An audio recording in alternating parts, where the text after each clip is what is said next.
এটা বুঝবি, সেটা বুঝতে হলে চল একজন একটু বক্তব্য শুনি তোদের ভারতের আব্বার। ভারত আর হাত গুটিয়ে বসে থাকতে রাজি নয়। তারেক রহমানের দেশে ফেরা এবং প্রধানমন্ত্রী হওয়ার নেপথ্যে ভারতের একটি বড় পরিকল্পনা ছিল, আগেই বলেছি। কথা ছিল আওয়ামী লীগের বিরুদ্ধে কোনো প্রতিশোধমূলক রাজনীতি হবে না এবং উগ্র মৌলবাদী শক্তি বিশেষ করে জামাতের প্রভাব নিয়ন্ত্রণ করা হবে। কিন্তু প্রধানমন্ত্রী হওয়ার পর থেকেই তারেক রহমানের ভোল বদল শুরু হয়েছে। ভারতের দেয়া সেই প্রতিশ্রুতির কোনো প্রতিফলন এখন আর তার কাজে দেখা যাচ্ছে না। তিনি জামাতকে মন্ত্রিসভায় জায়গা দেওয়ার কথা ভাবছেন এবং আওয়ামী লীগের ওপর রাজনৈতিক নিষেধাজ্ঞা ও আইসিটি ট্রাইব্যুনালের খড়গ বহাল রেখেছেন। বরং চিঠি দিচ্ছেন আইসিটির রায়ের প্রেক্ষিতে শেখ হাসিনা এবং আসাদুজ্জামান খান কামালকে যাতে তাড়াতাড়ি বাংলাদেশে প্রত্যর্পণ করা হয়। দিল্লির কূটনীতিকদের মতে এটি ভারতের সাথে করা বড় ধরনের কথা খেলাপি বা বিশ্বাসঘাতকতা। আওয়ামী লীগের ওপর থেকে নিষেধাজ্ঞার খাড়া তোলার কথা আর উঠছেই না। শেখ হাসিনাকে ফাঁসিতে ঝোলাবার জন্য উল্টে ভারতের কাছে ইউনূস জমানাচ্ছে কড়া চিঠি দিয়ে প্রত্যর্পণ দাবি করছে তারেক রহমান সরকার। এসব কিসের লক্ষণ? এই সব কিছুই কি সেই পুরনো বিশ্বাসঘাতকতার নতুন সংস্করণ নয়? এটা ঠিক, তারেক রহমান সরকারের বয়স সবে 1 মাস। এর মধ্যে চরম সিদ্ধান্ত নেয়নি ভারত। তবে ঘরপোড়া গরু সিঁদুরে মেঘ দেখে ভয় পায়। তারেক সরকারের কাজকর্মে সেই সিঁদুরে মেঘের লক্ষণ কিন্তু স্পষ্ট ফুটে উঠছে। আওয়ামী লীগ নেতাদের জেল মুক্তির কোনো খবর নেই। যারা মুক্ত হচ্ছেন বিচার বিভাগের নির্দেশে নতুন মামলা দিয়ে তাদের আবার ঢুকিয়ে দেওয়া হচ্ছে জেলে। এই যদি বিএনপির গণতন্ত্র রক্ষার আসল ছবি হয় তাহলে সন্দেহ জাগেই। আর ঠিক এই কারণেই হয়তো এবার ভারত আর কোনো বিশেষ দূতের অপেক্ষা না করে অজিত ডোভালের মাধ্যমে সরাসরি 1 মাসের ডেডলাইন দিয়ে দিয়েছে।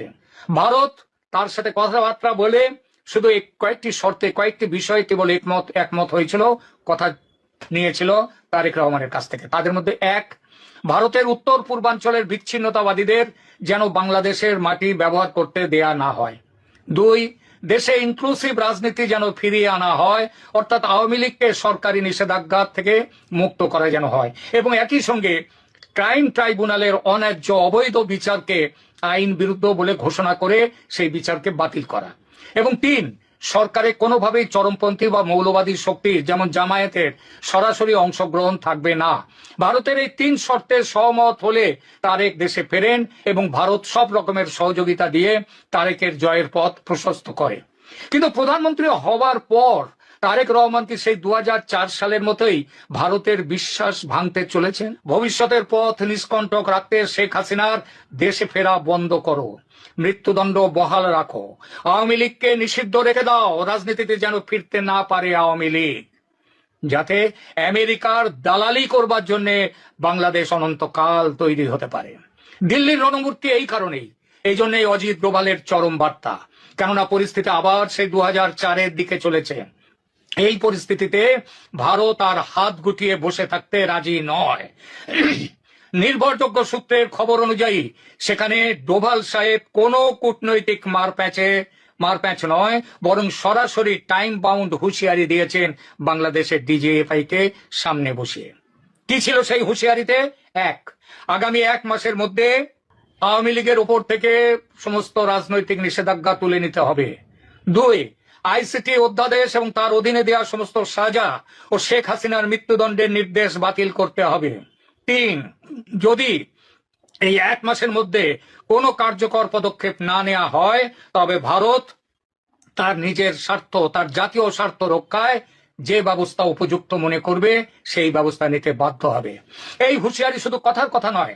ভারতের নিরাপত্তা বিশ্লেষকরাও বলছেন জামাতের উত্থান মানেই ভারতের উত্তর পূর্বাঞ্চলের অস্থিরতা তৈরি করা।